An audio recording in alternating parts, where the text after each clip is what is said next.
day 3, and day 3,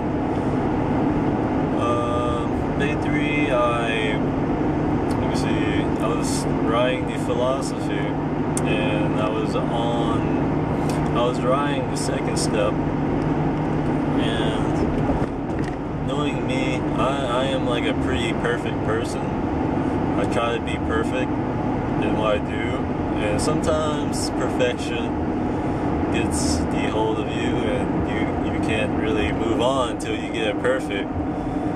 So that was what was happening with me yesterday.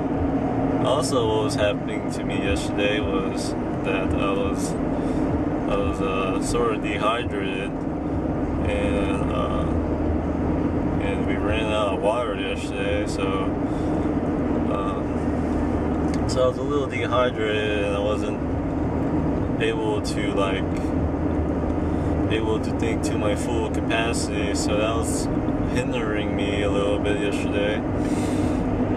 So, but I had to keep going with that, and I finished. See, the second principle has like 3 things to it, and the second principle is self-discipline, and self-discipline is actually turning into like 3 principles, because there's 3 parts to it. There's the desire for food, the desire for sex, and the desire for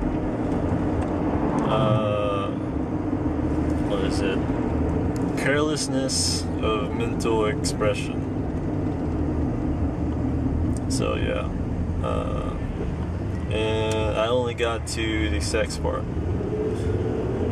I sort of stopped at the sex part, because the sex part is, there's so many factors into the sex part, and a lot of people can move aimlessly. They can't have a definite of purpose when they're having a sex.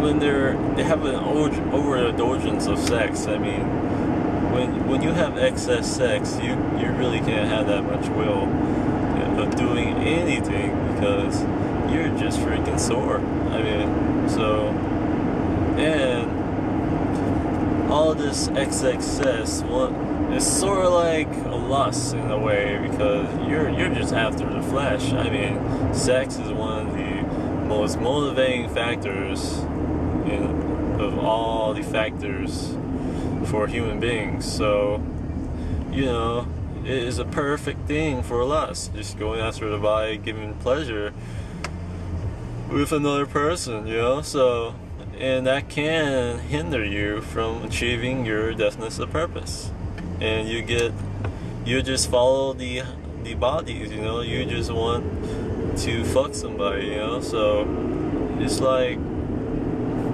I mean, I don't really have that particular sort of problem, but a lot of people in the world have this problem. They just need to have somebody to, make some love making. Maybe a one-night stand, who knows? But they're always looking for that somebody. And that other somebody next night. And that other somebody next night.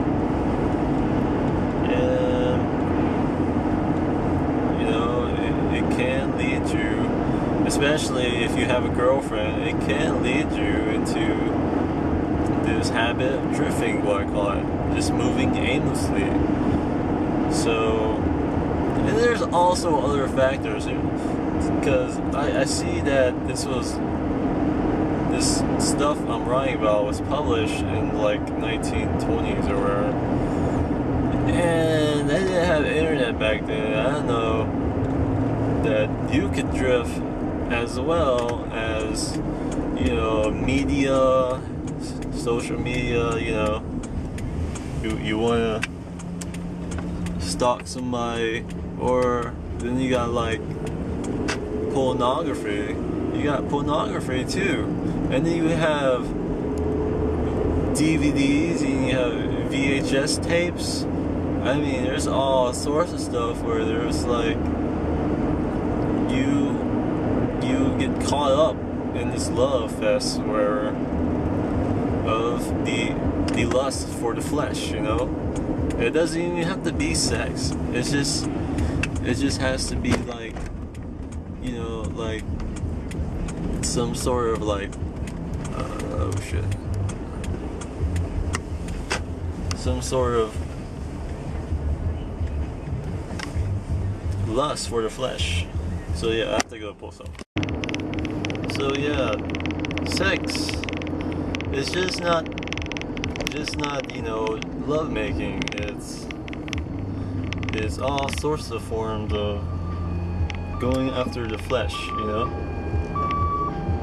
So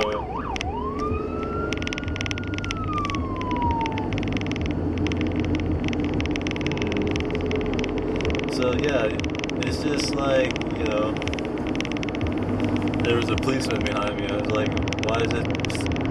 Anyway, yeah, it's like pornography. You can have like all sorts of media, ads, you know, strip joints, and then you have like, I mean, maybe this doesn't portray to women exactly, but you know,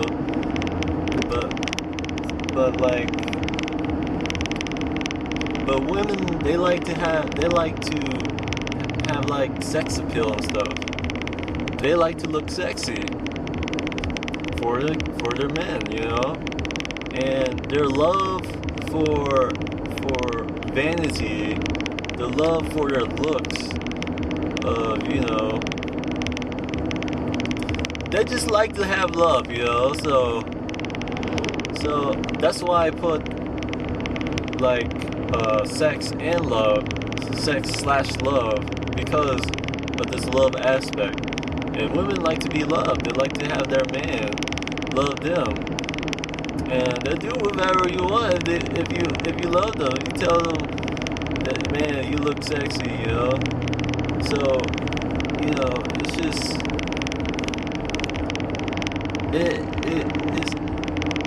it's a self-discipline that you have to master. You have to convert the sex emotion into something more constructive, into a constructive activity other than sexual intercourse. I mean, or, you know, love in a, you know, an intimate sense, you know. So yeah, there's things that must be mastered in this department, and this habit right here can lead you down the road to the habit of drifting. So, you know, I don't know. I mean, I haven't really talked much about this. I'm just trying to speak from my head, speak from my mind, you know, speak from my heart. But, yeah, I don't know. But yeah, that's what I was writing about. And I'm still not finished with that. I need to finish the rest of that, because I only got to the part where all the negative sort of things about it, like, you know, that sort of stuff. But I'm trying to get to the positive part of stuff where you convert the sex emotion into achieving something of a higher achievement, something to a higher accomplishment,